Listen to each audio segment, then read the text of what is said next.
let us all do we can to build a better future. I wonder, you know, L.A., like Chicago, is a major metropolitan city. You can't look me in the eye and say nothing's happening in L.A. or nothing's happening in Chicago, because the real truth of it is that, you know, there's always something happening. And the thing is, right now, what's really happening, what's concerning a lot of Americans, is this homelessness crisis that we are dealing with. And in L.A., I actually did a short live stream about how, again, Katzenberg has been slowly getting involved with local LA politics about the homelessness crisis situation there. And I wonder, you know, there's a major media outlet in LA. You know, it's coming off the tip of my tongue. The middle-aged McCarthyites? Yes, that's who I want to talk about. Those people. Right, TYT, after all. So let's talk about what's happening in LA, because I wonder if TYT will talk about this story. So let's pull up this article here. LA Mayor Eric Garcetti signs ordinance criminalizing homelessness following city council vote in favor of it. Oh my goodness, how barbaric, how terrible, how depressing. So, the mayor of Los Angeles signed an ordinance Thursday making it unlawful for people to sit, lie, sleep, or otherwise situate their belongings in the public right-of-way. According to CBS LA, the measure makes it illegal to sit, lie, sleep, or set up encampments near sensitive use properties and other areas as streets, overpasses, underpasses, freeway ramps, and more, as mentioned in the document as reported. The mayor of Los Angeles signed the ordinance again on Thursday, making it unlawful for people to sit, lie, sleep, or otherwise situate their belongings, right? And it's so, this is, again, really depressing. In the richest country in the world, we can't take care of our people. According to the official action, Mayor Eric Garcetti had until August 9th to act. He signed a day after the Los Angeles City Council voted in favor of the ordinance, 13-2, as mentioned in a previous Insider article. The ordinance goes into effect 30 days from signing, CBS LA reported. Mayor Garcetti did not immediately respond to Insider's request for comment. The ordinance restricts sitting, lying, or sleeping, or storing, using, maintaining, or placing personal property in the public right-of-way. The measure makes it illegal to sit, lie, sleep, or set up encampments within 500 feet from sensitive use properties such as schools, parks, and libraries, and other areas such as overpasses, underpasses, freeway ramps, tunnels, bridges, pedestrian bridges, subways, washes, spreading grounds, or active railways. The ordinance also makes it illegal, again, to sit, lie, sleep, or set up encampments within 1,000 feet of a street, sidewalk, or other public right-of-way. LA residents and organizations have posted their grievances and opposition to the ordinance on Twitter and have made plans to camp outside Garcetti's house in protest. So this is important because I want to just stop right here and pull up a next article. But before we do, the Young Turks, 5 million subscribers, the quote-unquote home of rebel headquarters. You know, this is something that's happening in their backyard. Now, the thing is, to be fair, I did check their channel. Now, they did cover a story about how a judge was protecting the homeless, but that was 3 months ago. Now, you would think that they would talk about this story, but for some reason, they're not. They're not talking about it, and I want to... I'm sure it's just a coincidence. It has nothing to do with anything else, well, right? well, actually, Daniel, yeah? Daniel, hold on. I just remembered something very important. Okay. That might shock you. Oh? I actually, sometimes, occasionally on our channel, I do some late evening live streams. Mm-hmm. You know, doing some, stories, talking about some issues. And I did a story about how it was just only a few days where, again, Hollywood mogul, and you probably not have heard this person's name before, Jeffrey Katzenberg. Katzenberg. Does he give out cash or food, or I don't remember? Well, he doesn't give out food. He's a billionaire, big-time DNC backer. So Hollywood mogul, and this article came out on June 30th. Yes. Huh. Strange, don't you think?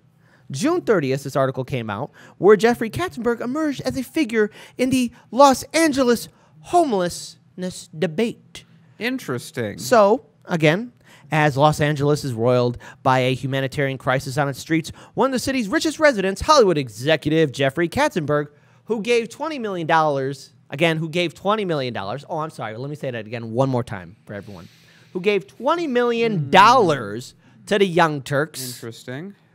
And right now he has begun meeting with local officials to understand the homelessness better and to offer some ideas on how he might help. Gee, I wonder if he was just like, get them out of my sight. I don't want to look at the poor people. Well, get them away from me. I also wonder if there's an imminent event that's going to be happening soon that might, I don't know, drastically increase the homelessness population by a large margin.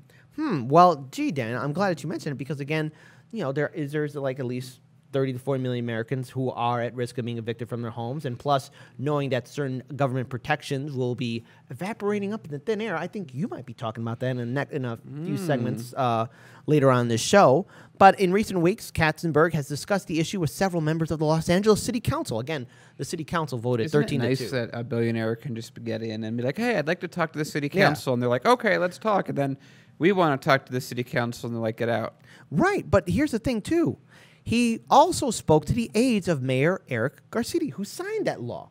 So again, this article that I'm reading is again from June 30th.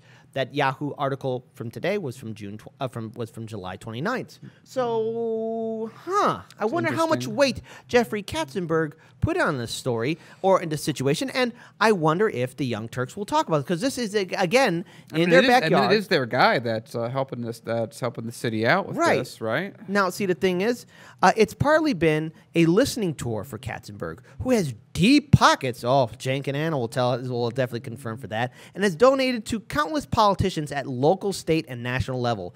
But he also came with a message, according to 3 people who spoke with him. People are angry about what's playing out in the city streets and want change. I think it goes without saying that the visibility of homelessness is a real thing, and it's something that clearly sparked his attention. Los Angeles Homeless Services Attorney Executive Director Heidi Martson said, I know this issue is something he's been interested in for a while. Sorry, excuse me.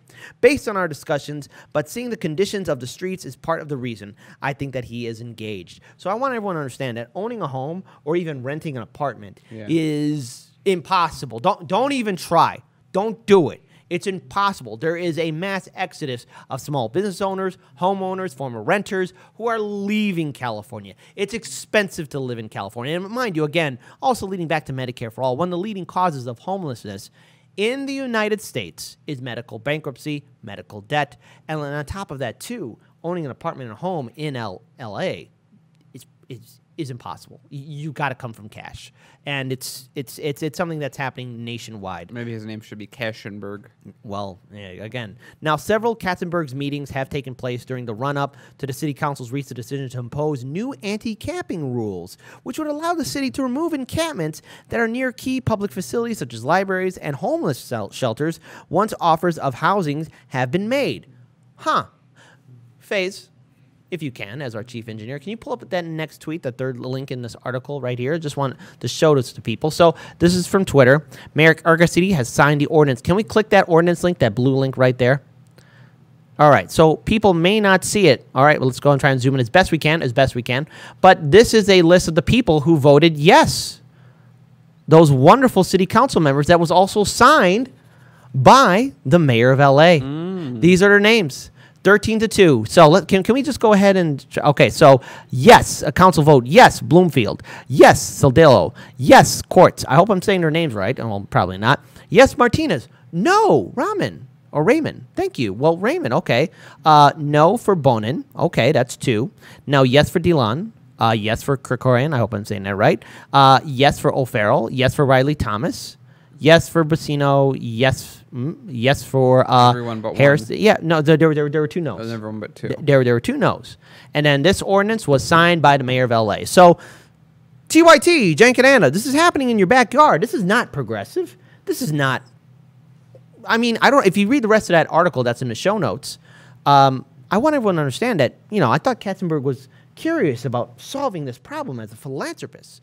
Gee, I wonder if maybe they got their marching orders from Katzenberg. I don't know. But see, if I had a large progressive network in a major metropolitan city, I would be talking about this.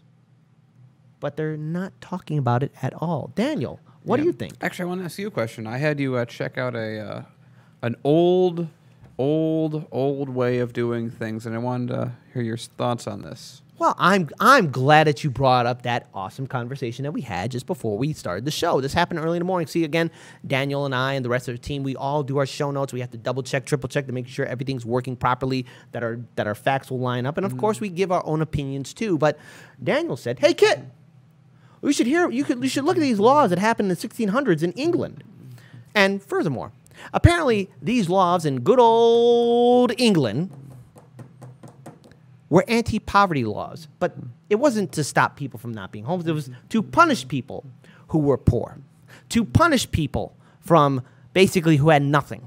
And that's what we have done right now in the city of LA, City of Angels, Los Angeles, the City of Angels, to where now you're going to be punished if you set up an encampment to survive. You're going to be punished if you want to lie down. You're going to be punished if you have nowhere to go. You're going to be punished in the richest country in the world, and plus in a major city, a rich city, mind you, that has resources. So, Dan, basically, I did look at those interesting laws and how it punished the poor. And in America, we're doing the same thing all over again. Wow, it's just like you say.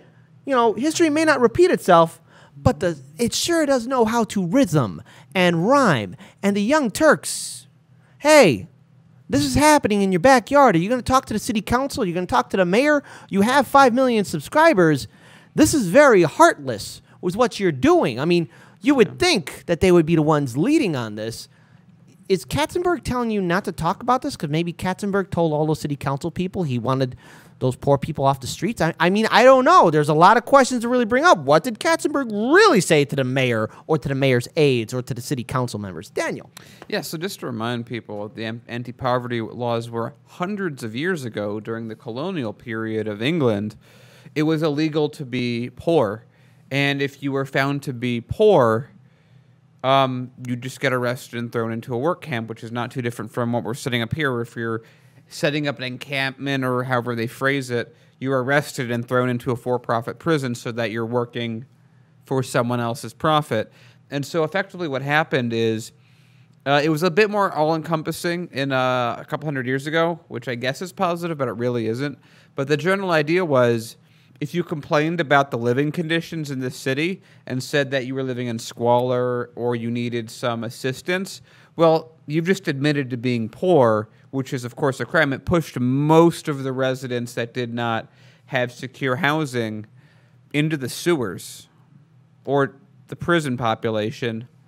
And I can't think of where else people in LA are going to go if they don't have a home. They're either going to have to start moving and starting encampments in, I guess, forests. Well, the thing is, yeah, go ahead. The thing is, we've seen this situation happen in LA before, where people have been trying to move outside the city limits, but yet they are harassed by police or the local sheriff department. You would think that the people, again, in Los Angeles, especially Los Angeles is predominantly Democrat. You think they'd be more compassionate, more progressive. You think Katzenberg would be more, you would think Katzenberg would be talking more about this, like, oh my goodness, I can't believe that this is happening. This is not right. So again, it's just rather interesting that, again, this is happening in TYT's backyard and they're not talking about it. And it's very, it's not really progressive. So yeah. There we go. And Mike is asking what we do about the Blue Lives Matter mansions. I don't know, man. Who knows? I don't know. But again, it's interesting how there is no pushback and how, again, I really have to wonder what Katzenberg said. Well, I'm sure we'll hear about it on a nice interview with TYT. Yeah, maybe so.